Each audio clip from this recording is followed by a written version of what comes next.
வணக்கம், இது பவானி அம்மா சமையல். இன்னைக்கான வீடியோவில் என்ன பார்க்க போறோம்னா, வெறும் அரிசி மாவை வச்சு நம்ம முறுக்கு செய்ய போறோம். வெறும் அரிசி மாவு நல்லா இருக்குமான்னு யோசிக்கக்கூடாது.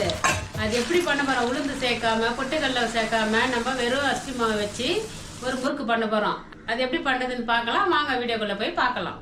இப்போ முறுக்கு பண்றதுக்கு நான் இந்த டம்ளர் தான் ஒரு டம்ளர் மாவு எடுக்க போறேன். நம்ம எதில் மாவு எடுக்கிறோமோ அதுதான் தண்ணி அளந்துக்கணும். கப்பில் இருக்கலாம், இல்லை பவுல் மாதிரி எடுத்துக்கலாம், இந்த மாதிரி டம்ளரும் எடுத்துக்கலாம். நான் வந்து இந்த டம்ளரில் ஒரு டம்ளர் மாவு எடுக்க போகிறேன். அதனால் 1க்கு 2 தண்ணி எடுத்துக்கிறேன்.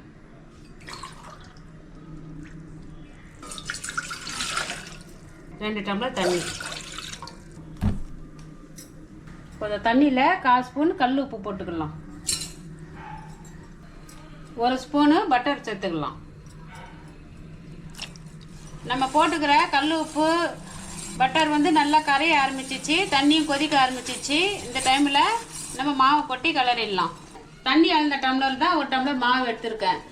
நீங்கள் எதில் மாவு அளக்குறீங்களோ அதில் தான் தண்ணியும் அளக்கணும். 1க்கு 2 வைக்கணும். ஒரு மாவு 1க்கு 1.5 கூட பிடிக்கும், அரிசியை பொறுத்து. அதனால் நான் 1க்கு 2 வச்சுருக்கேன். இப்போ சிறுவை வச்சுட்டு இந்த மாவை கொட்டி கிளறிக்கலாம். சிறுவை வைக்கலாம், இல்லை ஆஃப் பண்ணிட்டு தொலைவலாம்.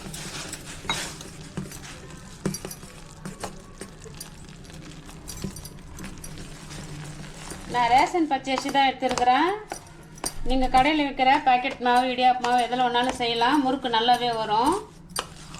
மாவு நல்லா கிண்டியாச்சு. இது சூடாக இருக்குது. இப்போ கை போட்டு பிசைய முடியாது. இது அப்படியே ஆறட்டும். கை பொறுக்கிற சூடு வரட்டும். இதை ஒரு தட்டு போட்டு மூடி வச்சிடலாம். இப்போ கை பொறுக்கிற சூட்டில் இருக்குது. இந்த மாவு எடுத்து ஒரு அகலமான தட்டில் கொட்டிக்கலாம். அகலமான தட்டோ இல்லை ஒரு பேஷனோ மாற்றிக்கலாம். இந்த மாவு கூட என்னென்ன பொருள் சேர்க்கறதுன்னு பார்த்துக்கலாம். 1 ஸ்பூனு சீரகம், சீரகத்துக்கு பதில் ஓமம் கூட சேர்த்துக்கலாம். 1 ஸ்பூனு கருப்பு எள்ளு. இப்போ இந்த மாவு நல்லா பிசையணும்.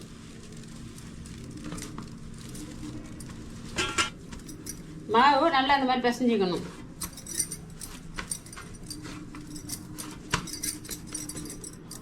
இதான் கரெக்டான பதம். அந்த மாவில் வந்து கொஞ்சம் கொஞ்சமாக ஊட்டி எடுத்துக்கலாம். நல்லா சிலிண்டர் ஷேப்புக்கு எடுத்துக்கலாம். மாவை இந்த மாதிரி உருட்டி பிரித்து வச்சிடணும். இப்போ முறுக்கு கோயில போட்டுடலாம். இந்த மாதிரி 3 கண்ணு உள்ள வச்சு தான் எடுத்துருக்கிறேன். சிலர் வந்து முள்ளு முறுக்கு மாதிரியும் போடுவாங்க.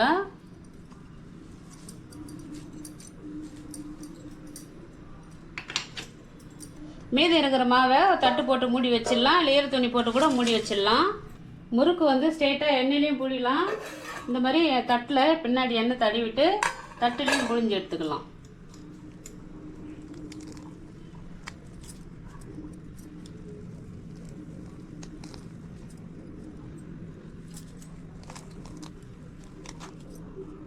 கொஞ்சமாக மாவு போட்டு பார்க்கலாம். பாருங்கள், மாவு போட்டது மேலே வருது. இந்த முறுக்கு வந்து அப்படியே ஸ்ட்ரெயிட்டாக தட்டோடையும் போடலாம், இப்படி கையில் எடுத்தும் போடலாம்.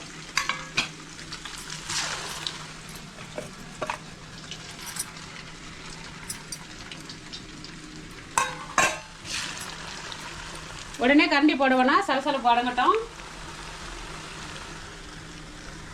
இப்போ கொஞ்சம் சலசலப்பு அடங்குந்தா முறுக்கு திருப்பி விட்டுடலாம்.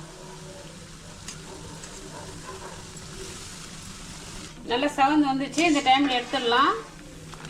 இது ஒரு பிளேட்டுக்கு மாற்றிக்கலாம். இதே மாதிரி இருக்கிற மாவே முறுக்கு சுட்டு எடுத்துடலாம். எல்லா முறுக்கும் சுட்டு முடிச்சாச்சு. பாருங்கள் எவ்வளோ சூப்பராக வந்துருக்குது.